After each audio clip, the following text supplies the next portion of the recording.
What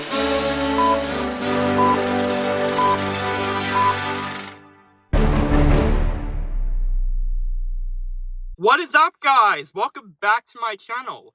This is OCD Movie Reviews. My name is Oliver the Brain Cat, and today I'm going to review the latest science fiction action film that came out on Netflix, and that is Atlas. This movie is directed by Brad Peyton, and this movie stars Jennifer Lopez, Simu Liu, Mark Strong, and Sterling K. Brown. A brilliant counterterrorism analyst with a deep distrust of AI discovers it might be her only hope when a mission to capture a renegade robot goes airy. So yes, we got a new science fiction film that stars Jennifer Lopez. This movie is directed by Brad Peyton. Now, when it comes to Brad Peyton as a director, I find his movies somehow just for me. Yeah, he directed some kids' movies like Journey to the Mysterious Island, which I remember loving as a kid. And who remembers Cats and Dogs 2? Who remembers that shit? But mostly what he is known for is mostly some Dwayne Johnson movies like San Andreas and Rampage, which I find those movies at least enjoyable to watch. They're one of those, you could turn your brain off. They're just entertaining movies for what they are. So when I saw the trailers for this film, I find the concept of this movie very, very interesting when it comes to the AI, and basically it's about a woman communicating with AI that she doesn't like to basically stop Simu Liu. I thought that's a very interesting premise alone, and for all the terrible reviews this movie has been getting, I was expecting to actually hate this movie. And I'm not gonna lie, guys, this is where I'm gonna express my hot take just a little bit. Now look, this is not a great movie. This is not a perfect movie before you dislike this review.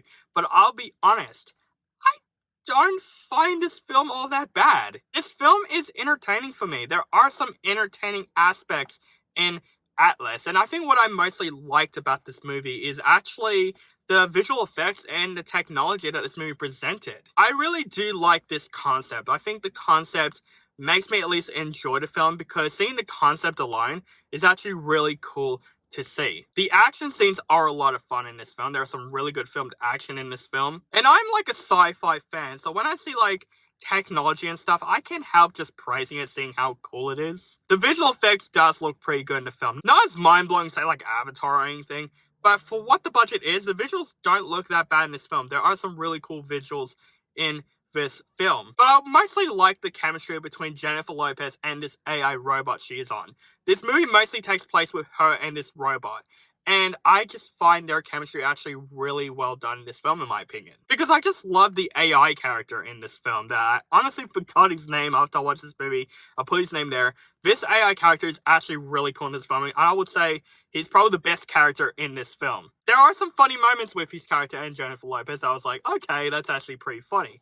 I think their chemistry of the film presents a bit of heart to this film, not gonna lie. I like their chemistry together. And like I said, the action and visual effects, this movie was not boring for the most part. I was at least entertained. Is it a movie that I will watch again? Absolutely not. This is definitely a one and only film for me. But for a Netflix film, I think this film is entertaining enough. If you're just bored and you just want to see just a simple, fun science fiction film, you're going to get that. But is this film great? Absolutely not. There are absolutely a lot of issues with this film. And first of all, is the casting so miscasted, especially Jennifer Lopez. Now, I don't think Jennifer Lopez is a bad actress or anything. I just find her fine in this film. She was good for what she is given, but I feel like someone else could have played her character a lot better. She plays a woman that has no interest in AI, and the film tells you a bit of backstory why, and I thought it's very well done. So this is a film about her basically trusting AI to defeat AI, and I think that's one of the most interesting aspects of this film.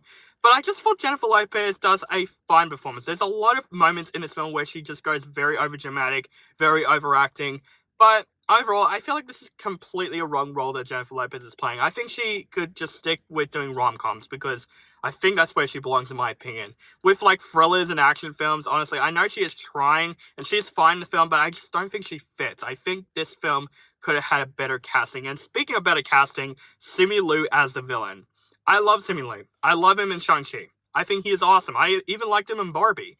But in this movie, I just find his performance just very Now, I know he is a one-dimensional character. He's an AI in the film. But honestly, he just plays one of those villains where he doesn't do much in the film. There's nothing too memorable, too menacing about this villain. He just plays a one-dimensional villain that we've seen in many films before. And I just thought Simu just doesn't have that charm to this villain. I think someone else could have played this menacing villain much more better than Simu. It's really weird that they cast those two actors because honestly, I just don't see them in this type of films. Sterling K. Brown, Mark Strong, they all did a pretty good job in the film. I just think the casting in the film could have been much better and probably would have made this film a bit better. And I would say the first act of this film, before Jennifer Lopez goes to the AI suit, I'm like, this is actually really slow to get to what's going to happen. It's setting up the world. The world is really interesting, but honestly, the first, I would say 30 minutes, I was honestly quite bored. And then when Jennifer Lopez is in this AI suit, the film at least gets pretty entertaining for me. Overall, guys, Atlas is not a perfect film. It's definitely a film that has a lot of issues, especially with the casting. But I do like this concept, and seeing this concept in front of me with the action scenes, the visuals, and just the chemistry between Jennifer Lopez and this AI character, honestly, I was at least enjoying this film for the most part. It's definitely a film that you just have to be self-aware for what it is. This is not going to be a perfect movie. This is trying to be basically a film that's, at least entertaining for what it was. And in my opinion, I just find Atlas entertaining. It's not a film that I'll absolutely remember.